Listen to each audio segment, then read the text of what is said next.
अस्सलाम वालेकुम। SMTV global के साथ मैं हूं आमना अनफाल। सबसे पहले न्यूज़ हेडलाइंस।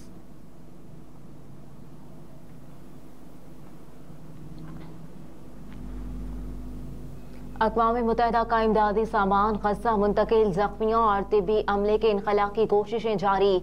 अरब मीडिया के मुताबिक आर्जी जंगबंदी के ऐलान के बाद अक़वाम मुत्तहिदा के मुताबिक इन ट्रकों पर खुराक, पानी और अद्वियात गज़ा लाई गई, जबकि 12,09,000 लीटर तेल की फराहमी भी गज़ा भिजवाया गया है। शुमाली गज़ा के हस्पताल से 21 मरीजों को निकाला गया। गज़ा जहां बिजली का निज़ाम मुअत्तल हो चुका, कुल आबादी 24 लाख है। आलमी इदारा सेहत की एक तर्जुमान ने गज़ा के अस्पतालों में मरीजों की बेहतरी और उन्हें तहफ़्फ़ुज़ देने के लिए कोई अपील करने के बजाय अस्पतालों से ज़ख्मियों और मरीजों के इनखला के अलावा तिब्बी अमले के भी इनखला पर जोर दिया। अरब मीडिया के मुताबिक गुज़िश्ता रोज़ तर्जुमान ने कहा कि आलमी इदारा सेहत शुमाली गज़ा के अस्पतालों से जल्द और मज़ीद में इनखला के लिए काम कर रहा है। तर्जुमान ने इन अस्पतालों बशमूल अल शिफा अस्पताल में मरीजों, ज़ख्मियों और अस्पताल के अमले के लिए खतरात का जिक्र किया।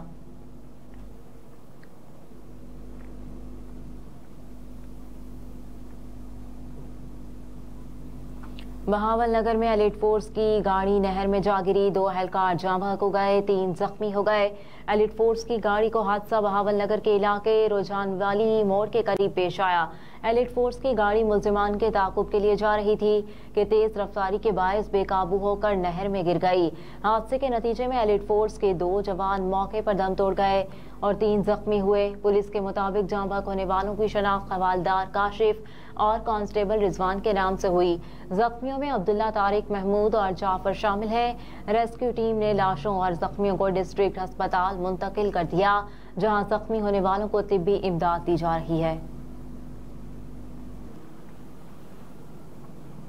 पंजाब ग्रुप ऑफ कॉलेजेस का टैलेंट स्कॉलरशिप के तहत मजदूरों के बच्चों को तालीम देने का मुआहदे के तहत वर्कर्स के बच्चों को रियायत के साथ मयारी तालीम मिलेगी। खुसूसी स्कॉलरशिप्स भी दी जाएंगी। पंजाब ग्रुप ऑफ कॉलेजेस और पंजाब वर्कर्स वेलफेयर फंड के दरमियान मुआहदे पर दस्तखत की तकरीब पंजाब ग्रुप ऑफ कॉलेजेस के कारपोरेट ऑफिस में मुनक्किद की गई।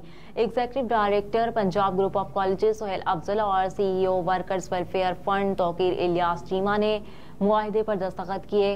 Punjab group of colleges talent scholarship के तहत मजदूरों के बच्चों को फीस में खुसूसी रियायत देगा। स्कॉलरशिप के तहत कारकुनों के बच्चे Punjab colleges, university of central Punjab और university of biological applied sciences में रियायती फीस के साथ तालीम हासिल कर सकेंगे।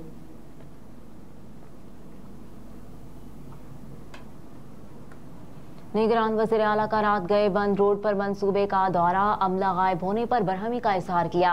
निगरान वज़ीर आला पंजाब मोहसिन नकवी रात गए बंद road control x corridor project के दौरे पर पहुंच गए। सूबाई वज़रा मंसूर कादिर, आमिर मीर, अजफर अली नासिर, डॉक्टर जमाल नासिर और इब्राहिम हसन मुराद भी उनके हमरा थे।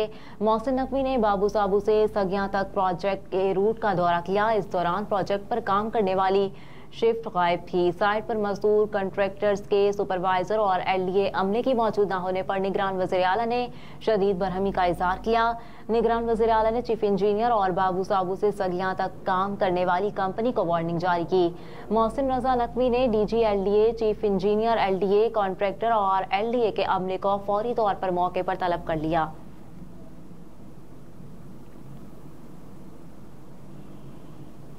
मुस्लिम लीग नून के रहनुमा और साबिक वफाकी वजीर मियां जावेद लतीफ ने कहा कि लेवल प्लेइंग फील्ड आज भी मौजूद नहीं। अगर लेवल प्लेइंग फील्ड होती तो नवाज शरीफ के लिए रेड कारपेट बिछाया जाता। लाहौर की इंसदाद दहशतगर्दी अदालत के बाहर मीडिया से गुफ्तगू करते हुए जावेद लतीफ ने कहा कि नवाज शरीफ के खिलाफ बयानिया बनाया गया, उन्हें चोर डाकू कहा गया और बेटे से तनख्वाह ना लेने पर नाअहल किया गया। 2018 का इलेक्शन डील के तहत हुआ। 2017 के किरदारों को सबको मालूम है। कहा कि सबको मालूम है कि 2017 का फैसला किसने लिखवाया। जो 2017 के किरदार हैं उन्हें कटहरे में खड़ा करना चाहिए। आज इन किरदारों के फैसलों को आवाम भुगत रहे हैं। इदारों में खुद एहतसाबी का सिलसिला शुरू होना एहसन इकदाम है। कायद नून लीग आज भी अदालतों में पेश हो रहे हैं। खावर मानिका का चेयरमैन पीटीआई और बुशरा बीबी के खिलाफ अदालत से रुजू। District and session court Islamabad में खावर मानिका की दायर दरखास्त पर समाअत हुई। दरखास्त में खावर मानिका ने मौक़िफ़ इख्तियार किया कि बुशरा बीबी से 1989 में निकाह हुआ और खुशगवार अज़दवाजी जिंदगी गुजार रहे थे। यूएई में मुकीम साली ने धरने के दौरान चेयरमैन पीटीआई से मुतारिफ कराया। दरखास्त में कहा गया कि मेरा ताल्लुक पाकपतन की मानिका फैमिली से है। चेयरमैन पीटीआई को बाइज्जत तरीके से अपनी फैमिली से दूर करने की कोशिश की, मगर उनकी मुसलसल मुदाखलत जारी रही। चेयरमैन तरीके इंसाफ पीरी मुरीदी का सहारा लेकर मेरी जाती जिंदगी और घर में दाखिल हुए और मेरी गैर मौजूदगी में मेरे घर आते थे। खावर मानिका ने दरखास्त में मजीद कहा कि चेयरमैन तरीके इंसाफ घंटों मेरे घर में गुजारते थे, जो कि इस्लामी तालीमात के खिलाफ हैं। एक रोज अचानक घर आया तो जुल्फी बुखारी मेरे बेडरूम में मौजूद थे। बुशरा बीबी ने बनीगाला हाउस आना जाना शुरू कर दिया।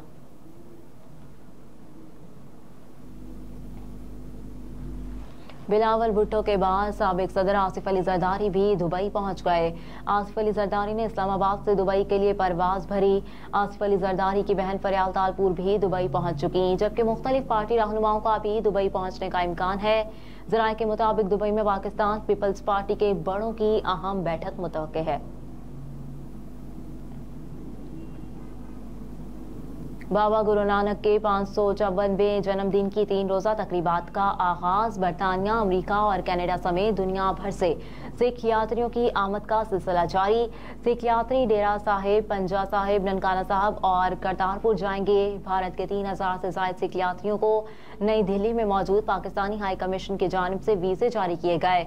नई दिल्ली के नाज़िमुल उमूर एजाज खान ने सिख यात्रियों को बाबा गुरु नानक के जन्मदिन की मुबारकबाद दी और उनके महफूज सफर के लिए नेक ख्वाहिशात का इजहार किया।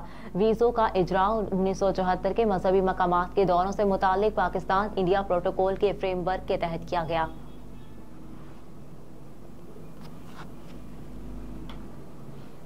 हफ्तावार महंगाई की शरह में 0.6% की मामूली कमी।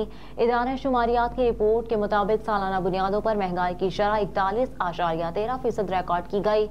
रवा हफ्ते में 18 अशिया ज़रूरिया की कीमतों में इजाफा हुआ। इदारा शुमारियात के मुताबिक एक हफ्ते के दौरान लहसुन फी किलो 26 रुपए, प्याज फी किलो 3 रुपए, जिंदा मुर्गी फी किलो 6 रुपए महंगी हुई। दाल मसूर 3 रुपए, दाल मूंग और दाल चना 1 रुपया महंगी हुई। रवा हफ्ते 20 किलो आटे का थैला 16 रुपए महंगा हुआ। माचिस की डिबिया, सरसों का तेल और आलू भी महंगे होने वाली अशिया में शामिल है। और अमरीकी सदर जो बाइडेन ने कहा कि अमेरिका की कोशिशों से गजा में जंग बंदी मुमकिन हुई। हमास के हाथों यरगमाल बनाए गए पहले ग्रुप की रिहाई महज एक शुरुआत है।